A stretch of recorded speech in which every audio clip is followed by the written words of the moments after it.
여러분, 매일 아침 소금물 한 잔으로 당뇨병 환자의 혈당이 200에서 120으로 떨어졌다면 믿으시겠어요? 더 놀라운 건 이분이 10년 동안 온갖 약과 식단 조절을 해도 안 되던 혈당이 단 3개월 만에 정상화되었다는 사실입니다. 이게 과연 가능한 일일까요? 안녕하세요. 온빛건강 여러분. 혹시 이런 경험 있으시죠? 밥을 반으로 줄였는데 혈당이 그대로네? 채식만 하는데 왜 뱃살이 안 빠지지? 운동까지 하는데 만성 피로가 계속돼? 정말 답답하시죠? 저희 채널로 오시는 분들 중에 이런 하소연을 하시는 분들이 정말 많아요.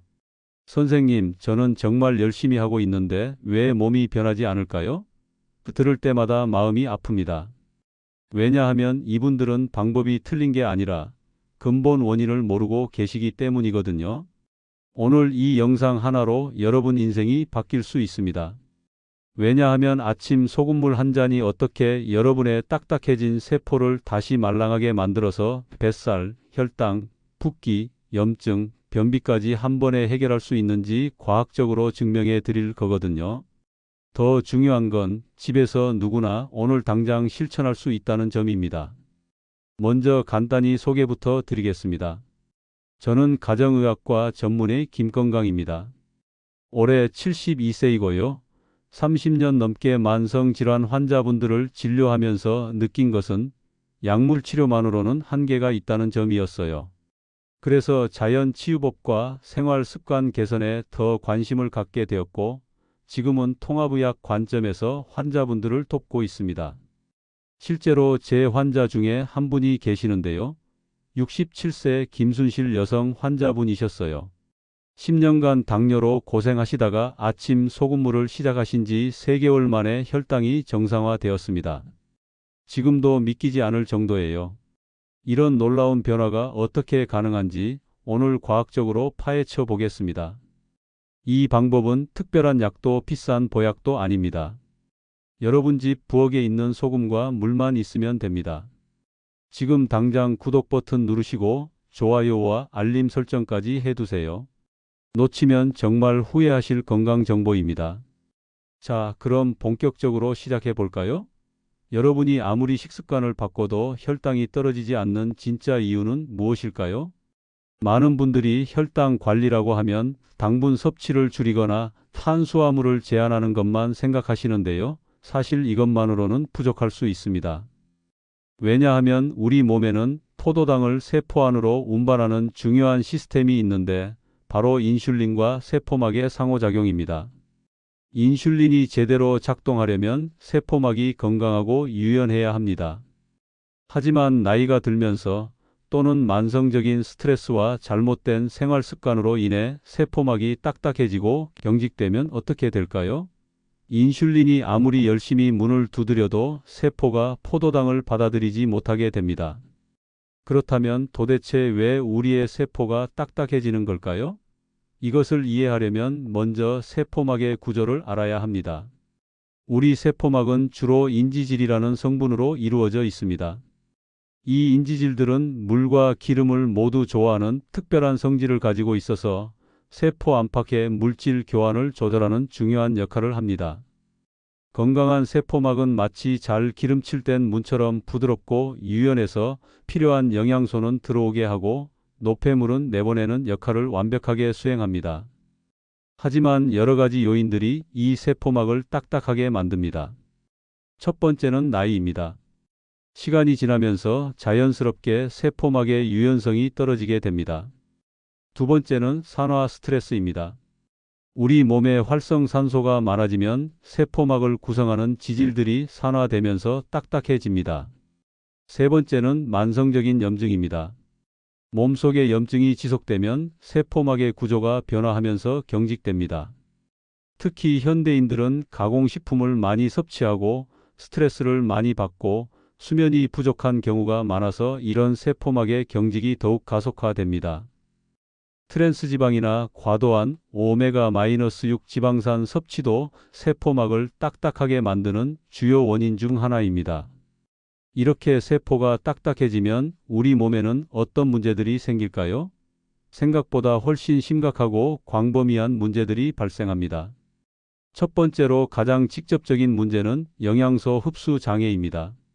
아무리 좋은 음식을 먹어도 세포가 그 영양소를 받아들이지 못하면 소용이 없겠죠?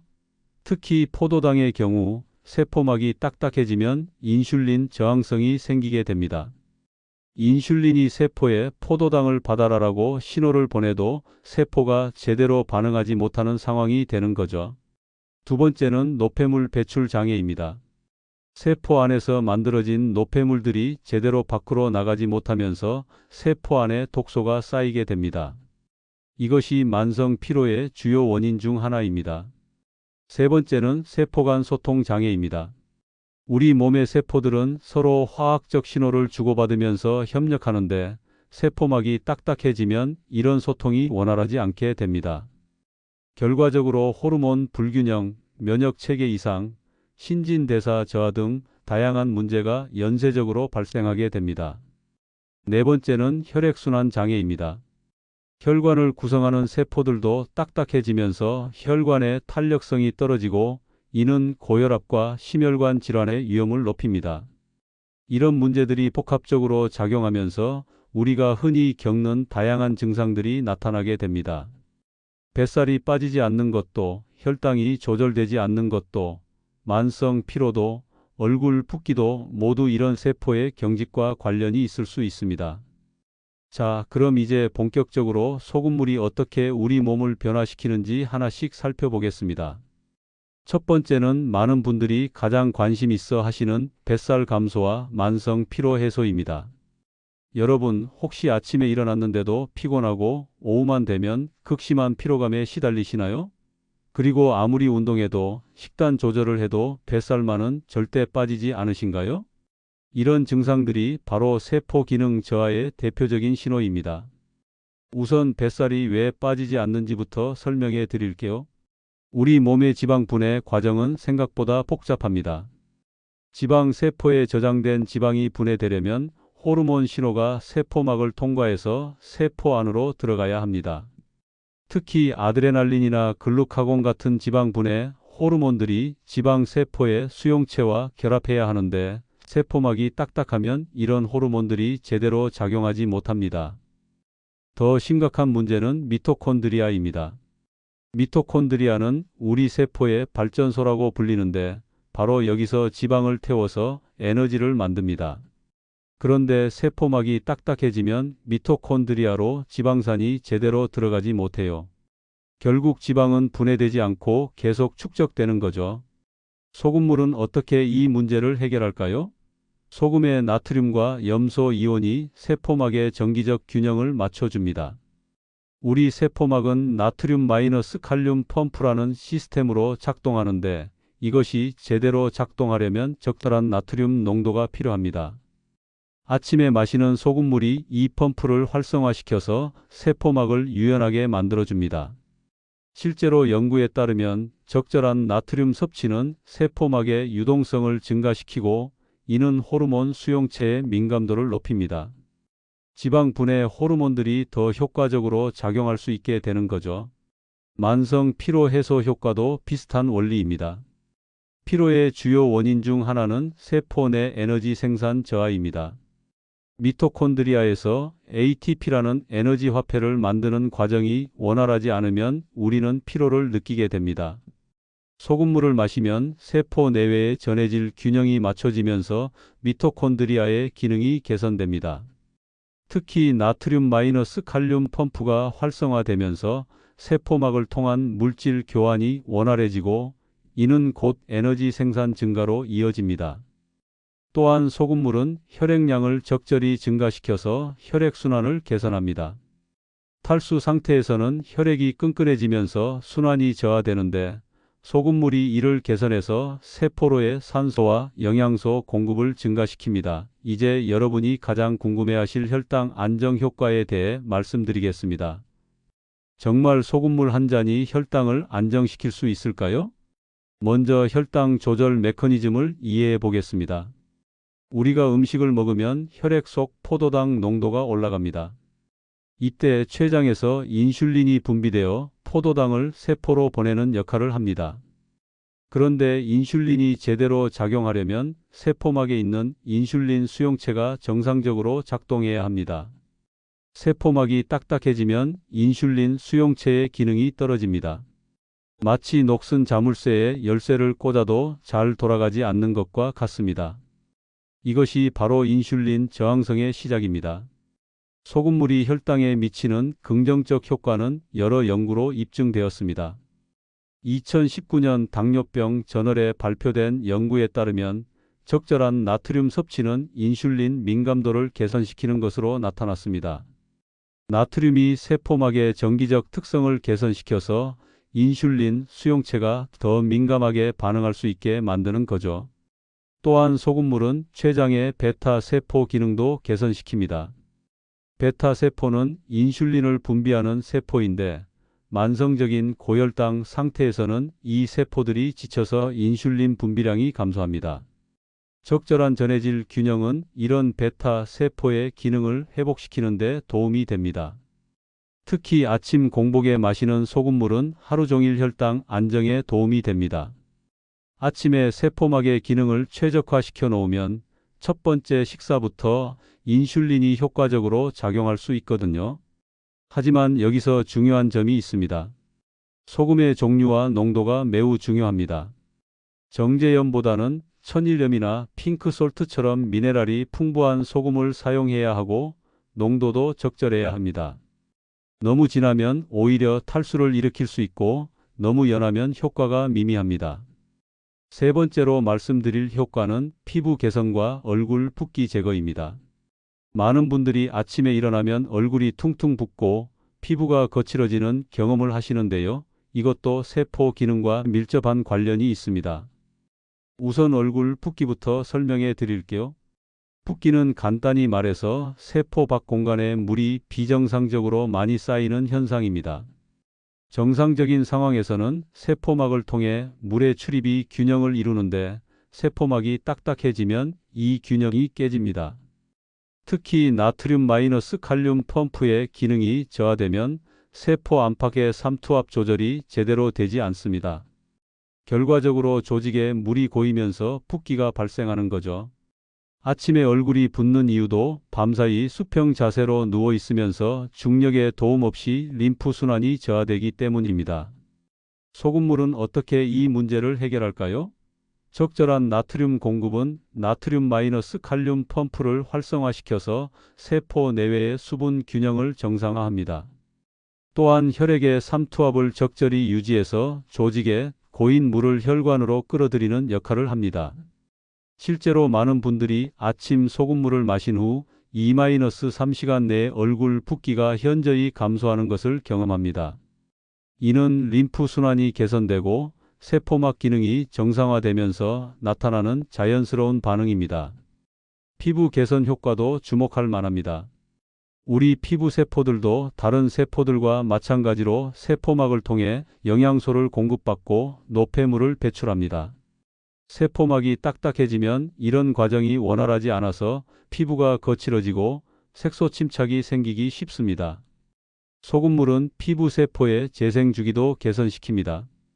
정상적인 피부 세포는 약 28일의 주기로 재생되는데 세포 기능이 저하되면 이 주기가 늘어납니다. 소금물이 세포막을 유연하게 만들어서 세포 재생을 촉진시키는 거죠. 또한 소금물은 항염 효과도 있습니다.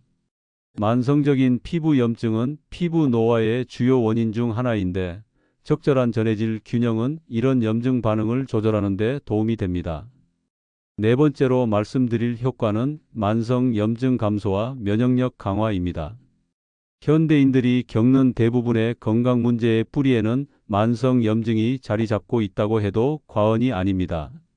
만성 염증이란 무엇일까요? 급성 염증과는 달리 몸속에서 은밀하게 그리고 지속적으로 일어나는 염증 반응을 말합니다.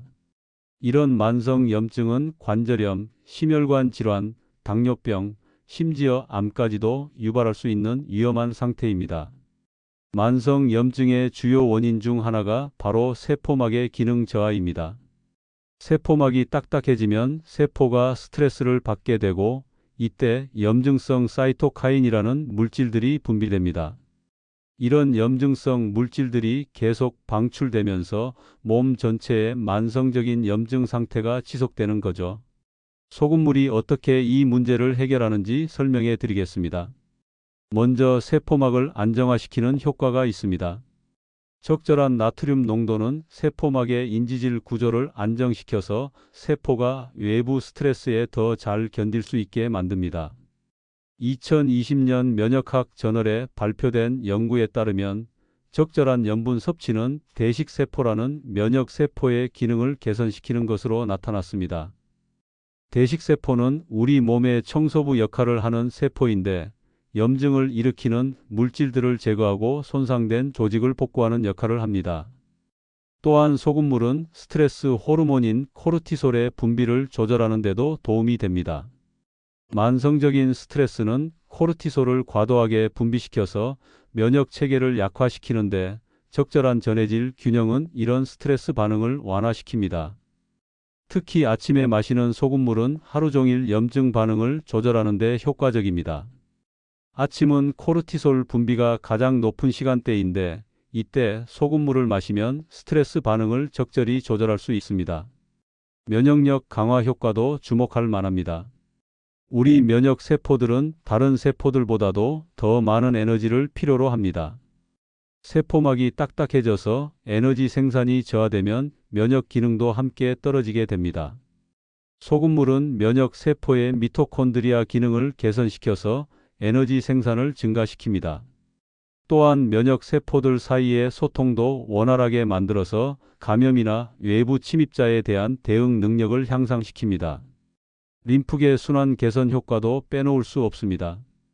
림프계는 우리 몸의 하수도 시스템과 같은 역할을 하는데 노폐물과 독소를 제거하고 면역 세포들을 운반하는 중요한 역할을 합니다. 소금물이 림프 순환을 개선시켜서 해독 기능과 면역 기능을 동시에 향상시키는 거죠. 마지막으로 말씀드릴 효과는 변비 해소와 장운동 활성화입니다. 변비로 고생하시는 분들이 정말 많으신데 단순히 식이섬유나 물을 많이 섭취하는 것만으로는 해결되지 않는 경우가 많습니다. 변비의 근본적인 원인 중 하나는 장 근육의 수축력 저하입니다. 우리 장은 연동운동이라는 물결 같은 움직임으로 음식물을 아래로 밀어내는데 이 움직임이 약해지면 변비가 생깁니다. 장 근육이 제대로 수축하려면 칼슘과 나트륨의 적절한 균형이 필요합니다. 특히 나트륨 마이너스 칼륨 펌프가 정상적으로 작동해야 근육 세포의 수축과 이완이 원활하게 일어납니다. 소금물을 마시면 장 근육 세포의 전해질 균형이 개선되면서 연동 운동이 활발해집니다.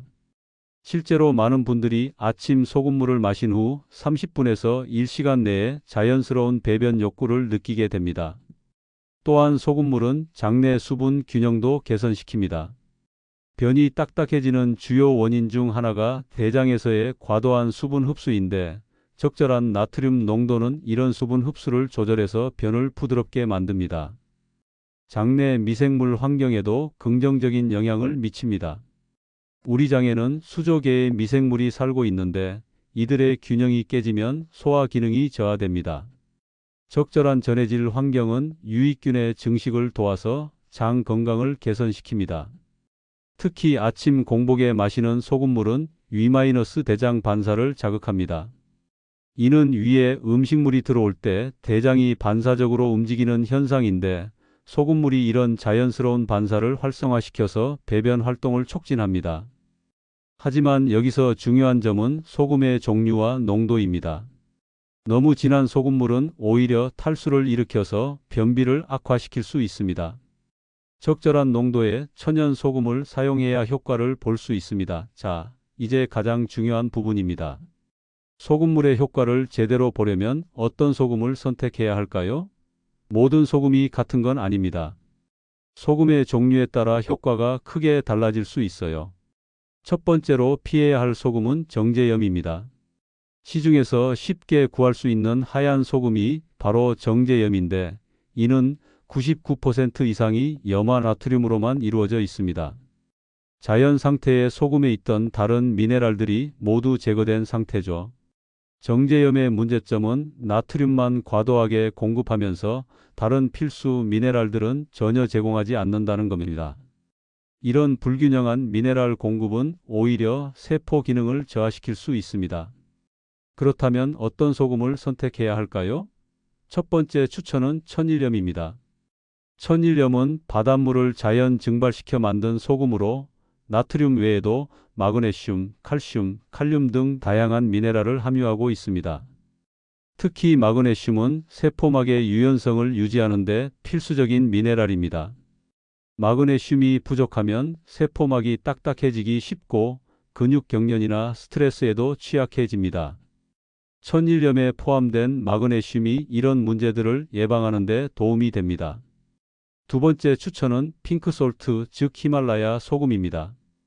이 소금은 수억 년 전에 형성된 암염으로 84가지의 다양한 미네랄을 함유하고 있습니다.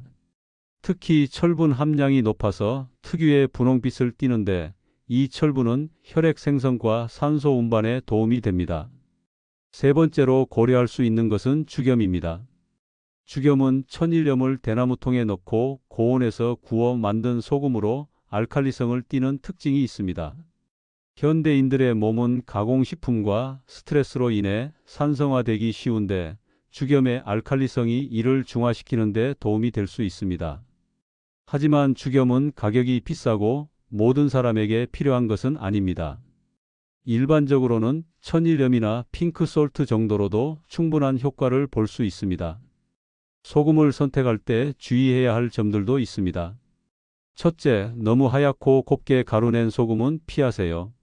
자연스러운 소금은 약간의 색깔이나 결정체가 보이는 것이 정상입니다. 둘째, 원산지를 확인하세요. 바다 오염이 심한 지역에서 생산된 소금은 중금속이나 미세 플라스틱이 포함될 수 있습니다. 가능하면 깨끗한 환경에서 생산된 소금을 선택하는 것이 좋습니다. 셋째, 첨가물이 들어간 소금은 피하세요. 일부 소금에는 고결 방지제나 요오드 등이 첨가되어 있는데 순수한 소금물의 효과를 보려면 이런 첨가물이 없는 것을 선택해야 합니다. 이제 실제로 소금물을 실천해 보신 분들의 사례를 들려드리겠습니다. 이론만으로는 믿기 어려우실 테니까 진짜 경험담을 통해 확인해 보세요. 첫 번째 사례는 부산에 사시는 김영수님입니다. 올해 67세이신 김영수님은 당뇨병으로 10년간 고생하셨어요. 혈당 수치가 200을 넘나들어서 인슐린 주사까지 맞고 계셨는데 식단 조절을 아무리 해도 혈당이 떨어지지 않아서 정말 절망적이셨다고 합니다. 김영수님께서 저희 채널을 통해 아침 소금물을 시작하신 지 한 달 만에 놀라운 변화가 나타났습니다. 공복 혈당이 200에서 140으로 떨어진 거예요. 3개월 후에는 120까지 내려가서 의사 선생님도 깜짝 놀라셨다고 합니다. 지금은 인슐린 용량도 절반으로 줄이셨어요. 김영수님이 사용하신 방법은 아주 간단했습니다. 매일 아침 6시에 일어나서 천일염 반 티스푼을 미지근한 물 300ml에 타서 마시는 것이었어요. 처음에는 짠맛 때문에 적응하기 어려우셨지만 일주일 정도 지나니 자연스러워졌다고 하시네요.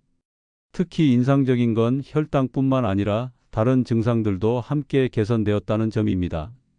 만성 피로가 사라지고 아침에 일어나기가 훨씬 쉬워졌으며 얼굴 붓기도 현저히 줄어들었다고 합니다. 변비도 완전히 해결되어서 매일 아침 자연스럽게 화장실에 가게 되었다고 해요. 두 번째 사례는 대구에 사시는 박철수님입니다.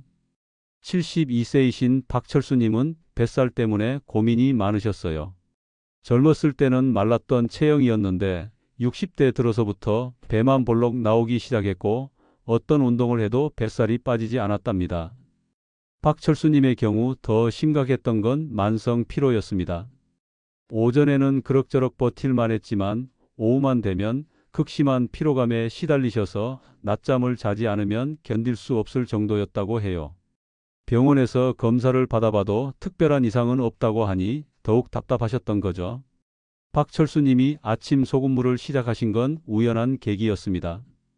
아들이 저희 채널 영상을 보고 권해서 반신반의하며 시작하셨다고 해요. 처음 2주 정도는 별다른 변화를 못 느끼셨는데 3주째부터 확실한 변화가 나타나기 시작했답니다. 가장 먼저 느낀 변화는 오후 피로감이 줄어든 것이었어요. 예전에는 점심 먹고 나면 꼭 낮잠을 자야 했는데 소금물을 마시기 시작한 후로는 낮잠 없이도 하루를 버틸 수 있게 되었다고 합니다. 그 다음 변화는 뱃살이었어요. 2개월 정도 지나니 허리둘레가 눈에 띄게 줄어들기 시작했고 6개월 후에는 무려 8cm나 감소했답니다. 체중은 3kg 정도 줄었는데 근육량은 그대로 유지되면서 지방만 빠진 거라고 하시네요. 박철수님이 특히 강조하신 부분은 소금의 종류였습니다. 처음에는 일반 소금을 사용하셨는데 별 효과가 없어서 핑크솔트로 바꾸신 후부터 확실한 변화를 느끼셨다고 해요. 역시 소금의 종류가 중요하다는 걸 보여주는 사례입니다. 세 번째 사례는 서울에 사시는 이명자님입니다. 64세이신 이명자님은 오랫동안 변비로 고생하셨어요. 3-4일에 한 번씩 화장실에 가는 게 일상이었고 그마저도 변이 너무 딱딱해서 항상 고통스러우셨다고 합니다. 변비 때문에 복용하신 약만도 수십 가지였어요. 변비약, 유산균, 식이섬유 보충제 등등 안 먹어본 게 없을 정도였는데 일시적인 효과는 있어도 근본적인 해결은 되지 않았답니다. 이명자님이 아침 소금물을 시작하신 것은 우연히 인터넷에서 정보를 보고 나서였어요. 처음에는 소금물이 변비에 도움이 될 거라고 생각하지 못하셨는데 다른 건강 효과를 기대하고 시작하셨다가 예상치 못한 변화를 경험하신 거죠. 놀랍게도 소금물을 마신 지 3일 만에 자연스럽게 배변을 보게 되었다고 합니다. 처음에는 우연의 일치라고 생각하셨는데 계속 매일 아침 자연스럽게 화장실에 가게 되니까 소금물의 효과라는 걸 확신하게 되셨어요. 한 달 후에는 완전히 규칙적인 배변 패턴이 자리 잡혔고 변의 상태도 훨씬 부드러워졌답니다. 지금은 변비약을 전혀 복용하지 않아도 매일 아침 자연스럽게 화장실에 가신다고 해요. 이명자님이 특히 인상 깊게 말씀하신 부분은 전반적인 컨디션 개선이었습니다. 변비가 해결되니까 복부 팽만감이 사라지고 피부도 좋아졌으며 무엇보다 정신적으로 훨씬 가벼워지셨다고 합니다. 네 번째 사례는 광주에 사시는 최동열님입니다. 69세이신 최동열님은 당뇨와 고혈압을 동시에 앓고 계셨어요. 혈당도 문제였지만 특히 혈압이 160-90 정도로 높아서 항상 혈압약을 복용하고 계셨습니다. 최동열님의 경우 소금물을 시작하기 전에 의사 선생님과 상담을 먼저 하셨어요. 고혈압 환자가 소금을 섭취하는 것에 대해 우려가 있으셨거든요. 다행히 담당 의사 선생님이 적절한 양의 천연 소금은 오히려 도움이 될 수 있다고 하셔서 시작하게 되셨답니다. 최동열님은 특히 신중하게 접근하셨어요. 처음에는 소금 양을 절반으로 줄여서 시작하시고 혈압을 매일 체크하면서 천천히 늘려가셨거든요. 2주 정도 지나니 혈압에 악영향이 없다는 걸 확인하시고 정상량으로 늘리셨다고 해요. 3개월 후 놀라운 결과가 나타났습니다. 혈압이 140-85 정도로 떨어진 거예요. 혈당도 함께 개선되어서 당화혈색소 수치가 8.5에서 7.2로 감소했답니다. 의사 선생님도 이런 개선을 보고 매우 놀라워하셨다고 해요. 최동열님이 강조하신 부분은 꾸준함의 중요성이었습니다. 처음 몇 주 동안은 큰 변화를 느끼지 못하셨는데 2에서 3개월 정도 지나니 서서히 효과가 나타나기 시작했다고 하시네요. 지금은 1년 넘게 꾸준히 실천하고 계시는데 전반적인 건강 상태가 훨씬 좋아지셨다고 합니다. 자, 이제 가장 중요한 실천 방법에 대해 자세히 알아보겠습니다. 아무리 좋은 효과가 있어도 제대로 실천하지 않으면 소용없겠죠? 먼저 황금 비율부터 말씀드리겠습니다. 물 300ml에 천일염 또는 핑크솔트 반 티스푼, 이것이 기본 비율입니다. 티스푼으로 정확히 말씀드리면 2.5ml 정도인데 대략 소금 1.5-2g 정도의 양입니다. 이 비율이 우리 몸의 체액과 가장 비슷한 농도를 만들어줍니다. 물의 온도도 중요합니다. 너무 차가운 물은 위에 자극을 줄 수 있고 너무 뜨거운 물은 소금의 미네랄 성분을 변화시킬 수 있어요. 미지근한 정도, 대략 체온과 비슷한 36-37도 정도가 가장 좋습니다. 손으로 만져봤을 때 따뜻하다고 느껴지는 정도면 적당해요. 타이밍이 매우 중요합니다. 반드시 아침 공복에 드셔야 합니다. 잠에서 깬 직후 아무것도 먹기 전에 마시는 것이 가장 효과적이에요. 왜냐하면 공복 상태에서 소금물이 위를 통과해서 소장으로 빠르게 이동하면서 흡수가 잘 되거든요. 소금물을 마신 후에는 최소 30분, 가능하면 1시간 정도는 다른 음식을 드시지 마세요. 이 시간 동안 소금물이 몸 전체로 순환하면서 세포막에 작용할 시간을 주는 거예요. 마시는 속도도 신경 써야 합니다. 한 번에 벌컥벌컥 마시지 마시고 천천히 조금씩 드세요. 5에서 10분에 걸쳐서 천천히 마시는 것이 좋습니다. 이렇게 하면 위에 부담도 적고 흡수도 더 잘 됩니다. 이제 주의사항들을 말씀드리겠습니다. 첫 번째, 고혈압 환자분들은 반드시 의사와 상의한 후 시작하세요. 앞서 최동열님 사례에서 보셨듯이 의사 선생님과 상의하고 천천히 시작하면 오히려 혈압 개선에 도움이 될 수 있어요. 하지만 혈압이 180 이상으로 매우 높거나 심한 심혈관 질환이 있으신 분들은 더욱 신중해야 합니다. 이런 경우에는 소금 양을 절반으로 줄이고 혈압을 매일 체크하면서 천천히 늘려가세요. 두 번째, 신장 질환이 있으신 분들은 특별히 주의하셔야 합니다. 신장 기능이 떨어진 상태에서는 나트륨 배출이 원활하지 않을 수 있어요. 만성심부전이나 신장결석 병력이 있으시다면 반드시 전문의와 상의 후 시작하세요. 세 번째, 임신 중이거나 수유 중인 분들도 조심하셔야 합니다. 임신 중에는 체액 균형이 매우 민감하게 변하기 때문에 소금물을 시작하기 전에 산부인과 의사와 상의하시는 것이 좋습니다. 네 번째, 당뇨병 약을 복용 중이신 분들은 혈당 변화를 주의 깊게 관찰하세요. 소금물이 혈당을 안정시키는 효과가 있어서 경우에 따라서는 약물 용량 조절이 필요할 수 있습니다. 혈당이 급격히 떨어지는 것을 방지하기 위해 정기적으로 혈당을 체크하시고 담당 의사와 상의하여 약물을 조절하세요. 다섯 번째, 처음 시작할 때 일시적으로 나타날 수 있는 반응들을 알아두세요. 일부 분들은 처음 1에서 2주 동안 약간의 두통이나 어지러움을 경험할 수 있어요. 이는 몸의 전해질 균형이 재조정되면서 나타나는 자연스러운 반응입니다. 대부분 2주 내에 사라지지만 증상이 심하거나 지속된다면 소금 양을 줄이거나 잠시 중단하세요. 또한 일부 분들은 처음에 부종이 약간 증가할 수 있어요. 이것도 몸이 새로운 전해질 균형에 적응하는 과정에서 나타나는 일시적 현상입니다. 보통 1, 2주 후에는 오히려 붓기가 감소하기 시작해요. 소금물을 마시는 동안 충분한 수분 섭취도 중요합니다. 하루에 1.5에서 2리터 정도의 맑은 물을 추가로 드시는 것이 좋아요.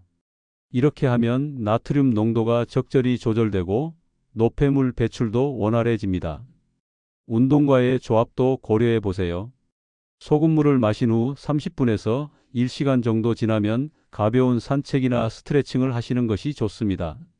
이렇게 하면 혈액순환이 더욱 개선되고 소금물의 효과를 극대화할 수 있어요. 마지막으로 기간에 대해 말씀드리겠습니다. 소금물의 효과를 제대로 보려면 최소 3개월은 꾸준히 실천하셔야 합니다. 앞서 사례들에서 보셨듯이 대부분의 분들이 2에서 3주 정도부터 변화를 느끼기 시작하지만 확실한 효과는 3개월 이후에 나타나는 경우가 많아요. 특히 혈당이나 혈압 같은 수치 개선은 더 오랜 시간이 필요할 수 있습니다. 3에서 6개월 정도 꾸준히 실천하시면서 정기적으로 검사를 받아보시고 수치 변화를 확인해 보세요. 하지만 너무 조급해하지 마세요. 우리 몸의 세포가 새롭게 재생되고 기능이 개선되는 것은 시간이 걸리는 자연스러운 과정입니다. 꾸준함이 가장 중요하다는 점을 잊지 마시기 바랍니다. 다른 건강 습관과의 조합 효과.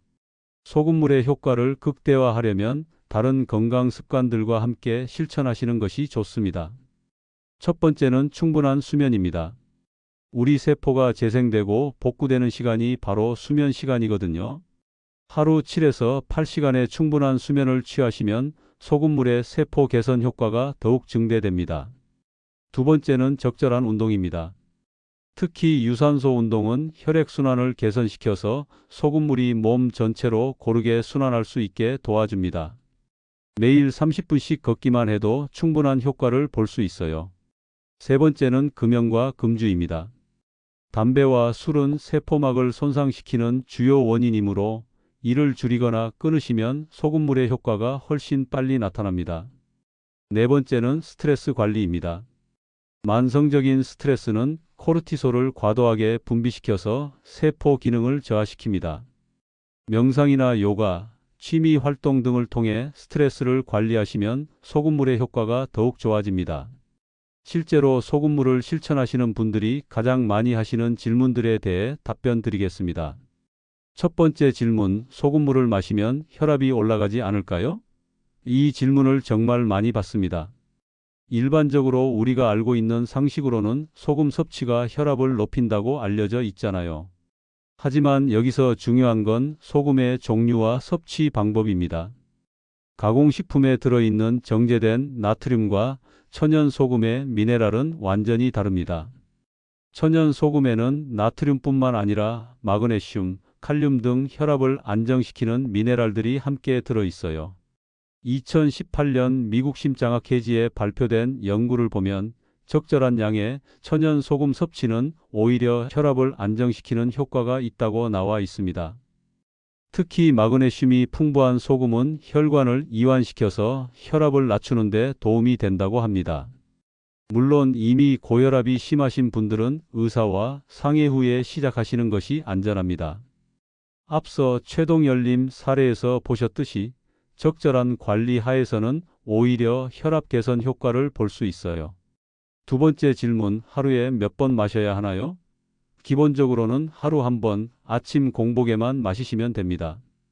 더 많이 마신다고 해서 효과가 더 좋아지는 것은 아니에요. 오히려 과도한 나트륨 섭취는 부작용을 일으킬 수 있습니다. 하루 총 나트륨 섭취량이 2300mg를 넘지 않도록 주의하셔야 해요. 소금물로 섭취하는 나트륨이 약 600에서 800mg 정도이니까 나머지 식사에서는 짠 음식을 조금 줄이시는 것이 좋습니다. 세 번째 질문, 얼마나 오래 마셔야 하나요? 이것도 많이 받는 질문입니다. 소금물은 약이 아니라 세포 건강을 위한 생활 습관이라고 생각하시면 됩니다.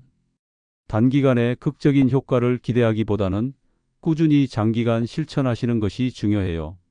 앞서 사례들에서 보셨듯이 대부분 3에서 6개월 정도 지나야 확실한 효과를 느낄 수 있습니다. 건강한 사람이라면 평생 실천해도 문제 없습니다. 다만 건강 상태가 변화하거나 다른 질환이 생기면 의사와 상의해서 조절하시면 됩니다. 네 번째 질문, 다른 보충제와 함께 먹어도 되나요? 일반적으로는 문제 없습니다. 하지만 몇 가지 주의할 점이 있어요. 칼슘이나 마그네슘 보충제를 드시는 분들은 소금물을 마신 후 최소 2시간 정도 간격을 두시는 것이 좋습니다. 전해질들이 서로 흡수에 영향을 줄 수 있거든요. 또한 혈압약이나 당뇨약을 복용 중이시라면 정기적으로 수치를 체크하시고 필요하면 의사와 상의해서 용량을 조절하세요. 다섯 번째 질문, 여행할 때나 외출할 때는 어떻게 하나요? 이것도 실제로 많은 분들이 궁금해하시는 부분입니다.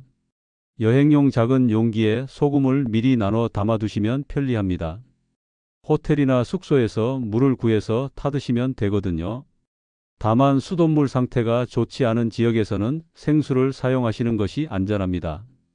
외출이 잦으신 분들은 아예 소금물을 미리 만들어서 보온병에 담아 가시기도 해요. 하루 정도는 변질되지 않으니까 이 방법도 괜찮습니다. 여섯 번째 질문, 아이들도 마실 수 있나요? 성장기 아이들의 경우에는 조금 다르게 접근하셔야 합니다. 12세 이하 어린이들은 성인보다 나트륨 필요량이 적어요. 만약 아이가 특별한 건강 문제가 있어서 소금물을 고려하신다면 반드시 소아과 의사와 상의 후에 시작하세요. 건강한 아이들이라면 굳이 소금물을 마실 필요는 없습니다. 균형 잡힌 식사와 충분한 수분 섭취만으로도 충분해요. 7번째 질문, 효과가 없는 것 같은데 언제까지 기다려야 하나요? 이 질문을 하시는 분들이 의외로 많으세요. 소금물의 효과는 사람마다 나타나는 속도가 다릅니다. 빠른 분들은 1에서 2주 내에 변화를 느끼시지만 어떤 분들은 2에서 3개월이 걸리기도 해요. 특히 오랫동안 만성 질환을 앓으신 분들이나 세포 손상이 심한 분들은 회복에 더 많은 시간이 필요할 수 있습니다. 최소 3개월은 꾸준히 실천해 보시고 그래도 아무런 변화가 없다면 소금의 종류나 양을 조절해 보세요. 8번째 질문, 부작용이 생기면 어떻게 하나요? 앞서 말씀드린 것처럼 처음 1-2주 동안 일시적인 반응이 나타날 수 있습니다. 가벼운 두통이나 어지러움은 대부분 자연스럽게 해결됩니다. 하지만 증상이 심하거나 지속된다면 소금 양을 절반으로 줄이거나 잠시 중단해 보세요. 붓기가 심해지거나 혈압이 급격히 올라가거나 심한 메스꺼움이 생긴다면 즉시 중단하고 의사와 상의하시기 바랍니다. 잘못된 정보들에 대한 바로잡기. 인터넷이나 SNS에서 소금물에 대한 잘못된 정보들이 많이 돌아다니고 있어서 몇 가지 바로잡아 드리겠습니다. 첫 번째 잘못된 정보, 소금물을 마시면 독소가 완전히 빠진다는 내용입니다. 소금물이 해독에 도움이 되는 것은 맞지만 모든 독소를 완전히 제거하는 만능 해독제는 아닙니다. 우리 몸의 해독은 간, 신장, 폐, 피부 등 여러 장기가 복합적으로 작용하는 과정이에요. 소금물은 이런 해독 기관들의 기능을 개선시키는 데 도움을 줄 뿐입니다. 두 번째 잘못된 정보, 더 많이 마실수록 더 좋다는 내용입니다. 이는 매우 위험한 생각입니다. 과도한 나트륨 섭취는 오히려 건강을 해칠 수 있어요. 하루 한 번 정해진 양만 드시는 것이 가장 안전하고 효과적입니다. 더 빠른 효과를 원한다고 해서 양을 늘리시면 안 됩니다. 세 번째 잘못된 정보, 모든 소금이 다 같다는 내용입니다. 앞서 자세히 설명드렸듯이 소금의 종류에 따라 효과가 크게 달라집니다. 정제염보다는 천연 소금을 사용하시는 것이 중요해요. 자, 여러분 오늘 긴 시간 동안 함께 해주셔서 정말 고맙습니다. 지금까지 아침 소금물 한 잔이 어떻게 우리 몸의 세포를 근본적으로 변화시킬 수 있는지, 그리고 그것이 뱃살, 혈당, 만성피로, 붓기, 변비까지 어떻게 개선시킬 수 있는지 자세히 알아봤습니다. 핵심을 다시 한번 정리해 드리겠습니다. 우리가 아무리 좋은 음식을 먹고 열심히 운동을 해도 효과가 없다면 그건 세포의 문제일 가능성이 높습니다. 나이가 들고 스트레스를 받고 잘못된 생활 습관이 계속되면 세포막이 딱딱해집니다. 그러면 아무리 좋은 영양소가 들어와도 세포가 받아들이지 못하고 노폐물도 제대로 배출되지 않아요. 하지만 아침에 마시는 소금물 한 잔이 이 모든 걸 바꿀 수 있습니다. 천연 소금에 들어있는 나트륨과 다양한 미네랄들이 세포막을 다시 말랑하게 만들어주거든요. 나트륨 마이너스 칼륨 펌프가 활성화되면서 세포가 다시 제 기능을 찾게 되는 거죠. 오늘 소개해드린 실제 사례들을 다시 한번 생각해 보세요. 부산의 김영수님은 10년간 조절되지 않던 혈당이 3개월 만에 200에서 120으로 떨어졌어요. 대구의 박철수님은 6개월 만에 허리둘레가 8cm나 감소했고 만성 피로도 완전히 해결되었습니다. 서울의 이명자님은 평생 괴롭혔던 변비가 단 3일 만에 해결되었고 광주의 최동열님은 당뇨와 고혈압이 동시에 개선되었어요. 이 모든 변화가 바로 소금물 한 잔에서 시작된 겁니다. 물론 소금물이 만능은 아닙니다. 올바른 식습관, 규칙적인 운동, 충분한 수면, 스트레스 관리 등 전반적인 생활 습관 개선이 함께 이루어져야 해요. 소금물은 이런 건강한 생활 습관의 효과를 극대화시켜주는 촉매 역할을 하는 거라고 생각하시면 됩니다. 지금 당장 시작하실 수 있습니다. 내일 아침부터 물 300ml에 1001년 반 티스푼을 넣어서 마셔보세요. 미지근한 온도로 천천히 마시고 30분 후에 아침 식사를 하시면 됩니다. 처음에는 짠맛 때문에 적응하기 어려우실 수도 있어요. 하지만 일주일 정도 지나면 자연스러워집니다. 그리고 2-3주 후부터는 몸의 변화를 느끼기 시작하실 거예요.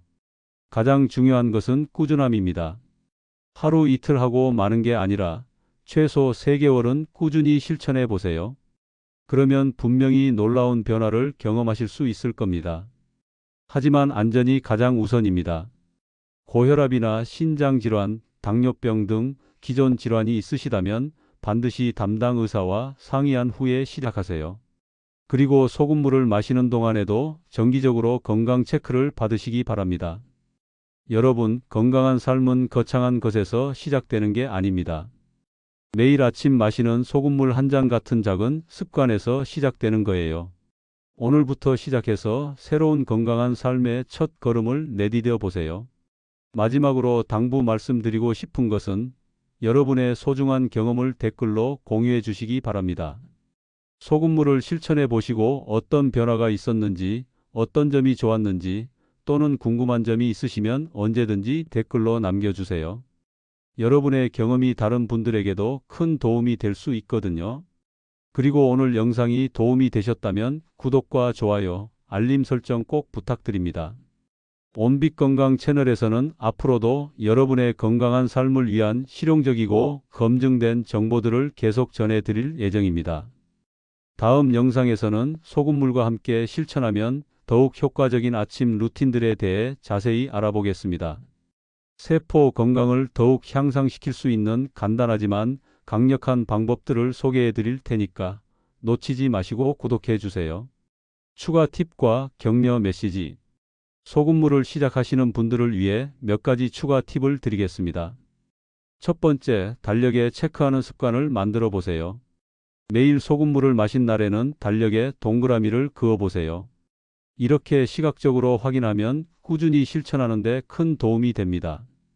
두 번째, 몸의 변화를 기록해 보세요. 체중, 허리둘레, 혈압, 혈당 등 측정할 수 있는 수치들을 주기적으로 기록해 보시고 주관적인 느낌도 일기처럼 적어 보세요. 나중에 돌아보면 변화를 더 명확하게 확인할 수 있어요. 세 번째, 가족이나 친구와 함께 시작해 보세요. 혼자 하는 것보다 함께 하면 더 오래 지속할 수 있습니다. 서로 격려하고 변화를 공유하면서 동기부여를 받을 수 있거든요. 네 번째, 너무 완벽하려고 하지 마세요. 가끔 깜빡하거나 여행 때문에 못 마시는 날이 있어도 괜찮습니다. 중요한 건 다시 시작하는 거예요. 완벽함보다는 꾸준함이 더 중요합니다. 마지막으로 여러분께 말씀드리고 싶은 것은 여러분 모두에게는 자연 치유력이 있다는 겁니다. 우리 몸은 스스로 치유하고 회복할 수 있는 놀라운 능력을 가지고 있어요. 소금물은 단순히 그 능력을 깨워주는 열쇠 역할을 하는 거죠. 나이가 들었다고 오래된 질환이 있다고 포기하지 마세요. 지금부터라도 시작하면 분명히 변화를 만들 수 있습니다. 앞서 소개해드린 60, 70대 분들의 사례가 그것을 증명하고 있잖아요. 건강한 삶은 선택입니다. 오늘 여러분이 이 영상을 끝까지 보신 것도 건강한 삶을 선택하신 거예요. 이제 행동으로 옮기실 차례입니다. 내일 아침부터 소금물 한 잔으로 새로운 건강한 삶을 시작해 보세요. 온빛 건강과 함께 건강한 내일을 만들어가요. 오늘도 시청해 주셔서 정말 고맙습니다. 구독, 좋아요 부탁드립니다. 다음 영상에서 더 건강한 모습으로 만나요.